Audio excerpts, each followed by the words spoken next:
సవాల్ విసిరి తప్పు చేసామా, ఎరక్కపోయి ఇరుక్కున్నామా, రుణమాఫీ గులాబీ నేతలు అంతర్మాత్రం అమలు చేస్తే రాజీనామా అంటూ గతంలో పలువురు ఛాలెంజ్. తాజాగా ఫస్ట్ ఫేజ్ కంప్లీట్ చేసిన సర్కారు అనుకున్న టైంలో పూర్తి చేసేలా ప్రణాళికలకు రాజీనామాకు నేను రెడీ. ఆగస్టు 15 లోపు రుణమాఫీ 6 గ్యారెంటీ సంపూర్ణంగా అమలు చేయాలి, లేదంటే నువ్వు రిజైన్ చేస్తావా. సీఎం రేవంత్ కు హరీష్ రావు సవాల్.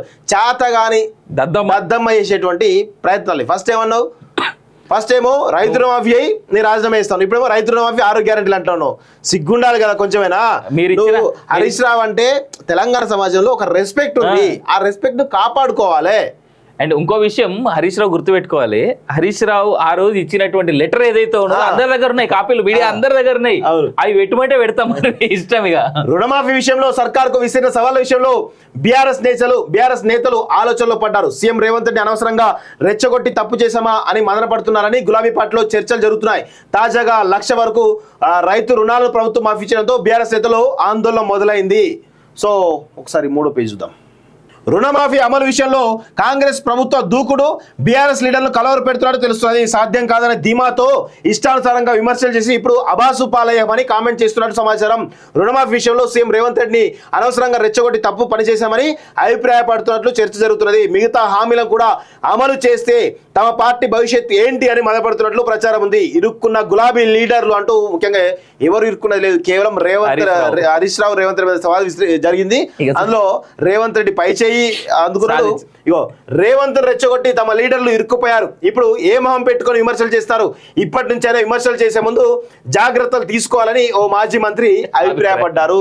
వీళ్ళు చేస్తున్న పరిస్థితి ఏంటంటే ఇష్టారీత్ర ప్రతి దానిలో కూడా ఇష్టారీత్ర విమర్శలు చేసి బుక్ అవుతా ఉన్నారు. రేవంత్ రెడ్డి కూడా చెయ్యండి రా బాబు, నేను చేస్తాను, ఆయన క్లారిటీ ఉంది, సమస్య లేదు. కొంతకాలం మౌనం బెటర్. ఓవైపు సొంత పార్టీ ఎమ్మెల్యేలు కాంగ్రెస్ లోకి వరుసగా చేరుతా ఉన్నారు. ఇలాంటి సమయంలో పార్టీ క్యాడర్ లో మనోధైర్యం నింపడంపై ఫోకస్ పెట్టాలి. త్వరలో జరగనున్న లోకల్ బాడీ ఎలక్షన్లలో పార్టీ తరఫున పోటీ చేసేందుకు స్థానిక లీడర్లను సిద్ధం చేయాలి.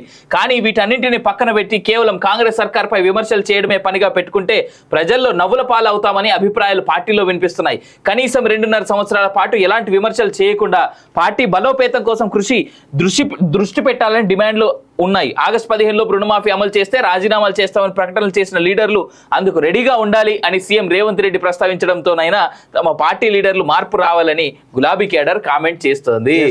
వీళ్ళు ఏమంటారు, 2.5 సంవత్సరాలు పార్టీని బలోపేతం చేసుకోవాలని అన్నారు. అయితే గతంలో ఏమన్నారు, ఓడిపోయిన తర్వాత ప్రజలు తప్పు చేసిరు అన్నారు. ప్రజలు తప్పు చేసిరు అనుభవిస్తారు అన్నారు. అనుభవిస్తున్నారు వాళ్ళు. రైతులు మాఫీతో రైతులు అనుభవిస్తున్నారు, మంచిగా అనుభవిస్తున్నారు. అయితే ఆ తర్వాత ఏమైంది, ఢిల్లీ పోయి మేము ప్రజలు మమ్మల్ని తిరస్కరించారు, మేము జాగ్రత్తగా ఉంటాం, ప్రజలు చేసినటువంటి తీర్పును శిరస వహిస్తున్నాం అని చెప్పేసి మొన్న ఇప్పుడు 8 నెలల తర్వాత సిగ్గుండాలి కదా ఈ స్టేట్మెంట్స్ ఇవ్వడానికి. అదే ముందుండాలి కదా.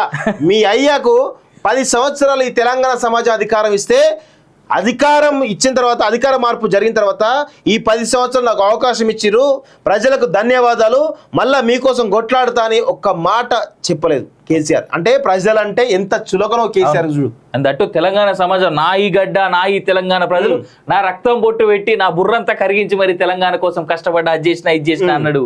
ఇలా ఏడవైండా అనేటువంటి మాట ఆయన చెప్పాలి. ఇన్ఫాక్ట్ రుణమాఫీ మీద కేసీఆర్ దగ్గర నుంచి ఒక స్టేట్మెంట్ రాలేదన్నా.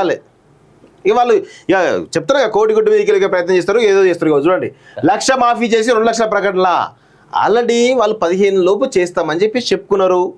మీరు గతంలో 10,000, 20,000, 30,000 అనుకుంటా 500 కోట్లు 64 కోట్లు స్టార్ట్ అయింది. 64 కోట్లు రిలీజ్ చేసినాము, 200 కోట్లు రిలీజ్ చేసినాం అనుకుంటే చేసిరు. అదే 6,900 కోట్లు ఒకటేసారి రిలీజ్ చేసిండు. అప్రిషియేట్ చేయండి మీరు. సిగ్గుండాలి కదా. ఆగస్టు 15 చేస్తారు. మరి దమ్ముంటే మీ హరీష్ రావును, మీ కేసీఆర్ను కేటీఆర్ రాజీనామా చేయమని చెప్పు. ఆగస్టు 15 లోపు చేయకపోతే మీరు రాజీనామా చేస్తారు, సిద్ధంగా ఉంటామని చెప్పు. హరీష్ రావుతో పాటు ఆ రోజు ఎవరెవరు ఉండే అన్న, పల్లా రాజేశ్వర రెడ్డి అనుకుంటా కదా, కౌశిక్ రెడ్డి, అందరూ ఉండే ఉంటారు.